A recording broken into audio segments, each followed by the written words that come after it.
Hello dear student, आप सभी का बहुत बहुत स्वागत है हमारे यूट्यूब चैनल में। तो डियर स्टूडेंट, आज के इस वीडियो में हम पढ़ाने वाले हैं घर्षण के कारण। अध्याय 6 है, क्लास 8 का विज्ञान है। अध्याय 6 है घर्षण के कारण। इस चैप्टर का जो भी प्रश्न अभ्यास रहेगा इस वीडियो में जो है कवर करने वाले हैं। तो चलिए इसके प्रश्न की तरफ चलते हैं।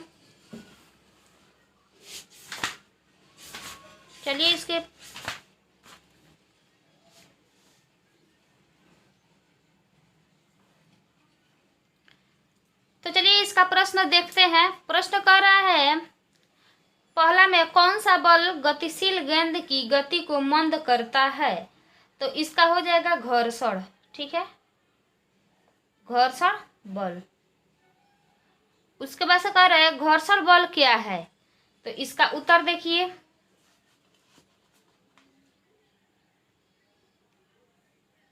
घर्षण बल हेडिंग दे दीजिएगा। घर्षण बल दो सतहों के बीच गति के विपरीत दिशा में लगने वाले बल को घर्षण बल कहते हैं।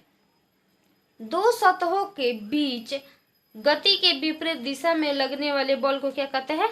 घर्षण बल कहते हैं। ठीक है।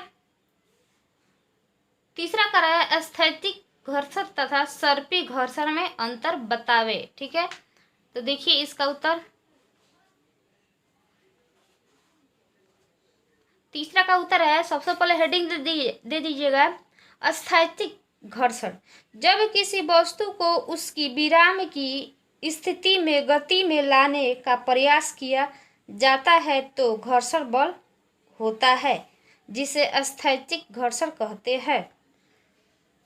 उसके बाद है सर्पी घर्षण। जब एक सतह पर दूसरी सतह को चलाया जाता है और यदि सतह परिवर्तित किया बिना चलता है तो उन सतहों के बीच लगने वाले घर्षण को सर्पी घर्षण कहलाता है। ठीक है, चलिए हम आगे देखते हैं। 4 नंबर कर रहा है, घर्षण बल की दिशा क्या होती है?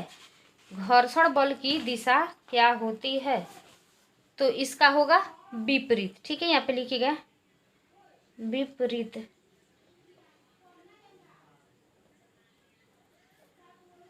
ठीक है, विपरीत दिशा। अब देखिए कह रहा है 5 में, जब गेंद को समान वेग से फेंकेंगे तो गेंद क्यों? पहला में है, पक्की सतह स्तर पर लंबी दूरी तय करेगा। तो इसका हो जाएगा देखिए, क्योंकि पक्की सतह पर घर्षण कम होता है। ठीक है।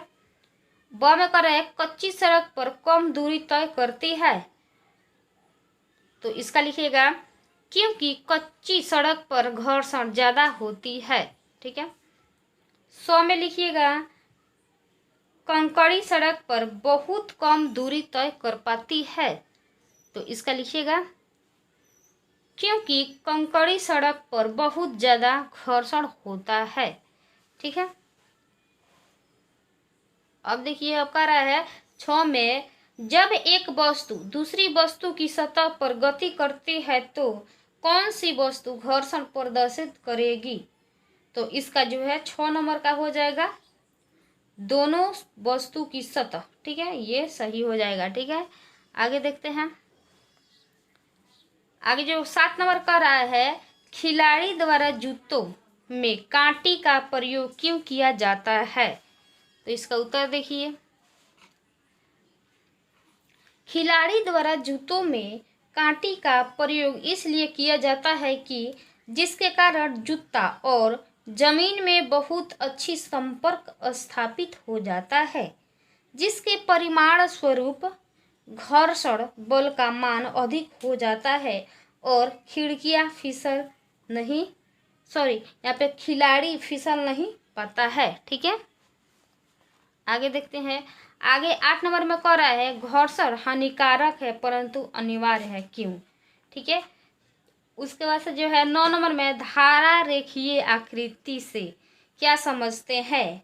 हवाई जहाज की आकृति नाव जहाज को विशेष आकृति क्यों प्रदान की जाती है? तो ये जो 2 क्वेश्चन है, सबसे पहले हम इसे देख लेते हैं। ठीक है, उसके बाद से हम बता देंगे 8 और 9। खाली स्थानों को भरिए। ठीक है, अ में कह रहा है घर्षण बल घर्षण वह बल है जो गति का, तो यहाँ पे लिखिए विरोध कहता है विरोध। ठीक है। चिकनी सतह की अपेक्षा रूखड़ी सतह, ठीक है, तो यहाँ पे लिखा होगा अधिक घर्षण उत्पन्न करती है। कैरम बोर्ड पर पाउडर के प्रयोग से घर्षण, तो इसमें लिखिएगा कम। ठीक है, कम हो जाता है। तरल घर्षण को इसमें लिखिएगा कर्षण। ठीक है, कर्षण कहलाता है।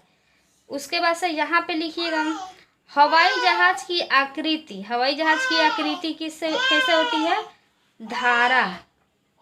धारा रेखीय। ठीक है, या मछली नुमा यहाँ पे लिख भी सकते हैं। तो चलिए 11 नंबर में कह रहा है नीचे दिए गए कथन सत्य है या असत्य है। अ में है जब किसी गेंद को किक करते हैं तो सदा के लिए लुढ़कती है, तो इसका जो यहाँ पे हो जाएगा असत्य। ठीक है। ब में है घर्षण के कारण ऊष्मा ऊर्जा उत्पन्न होती है, सत्य। ठीक है, यहाँ पे सत्य लिख दीजिएगा। उसके बाद से जो है वस्तु के भार पर घर्षण का मान निर्भर करता है, तो यहाँ पे सत्य। उसके बाद से जो है स्नेहक के प्रयोग से घर्षण का मान घट जाता है, तो ये जो है सत्य हो जाएगा। तो चलिए ये चैप्टर जो कंप्लीट हो गया और 2 क्वेश्चन छूटा है 8 और 9, तो हम कमेंट कीजिएगा, अगले वीडियो में हम बता देंगे क्योंकि वो जो है लंबा क्वेश्चन है। तो चलिए फिर मिलता है अगले इंटरेस्टिंग वीडियो में, तब तक के लिए हमारे चैनल से जुड़े रहें। Thank you for watching my video.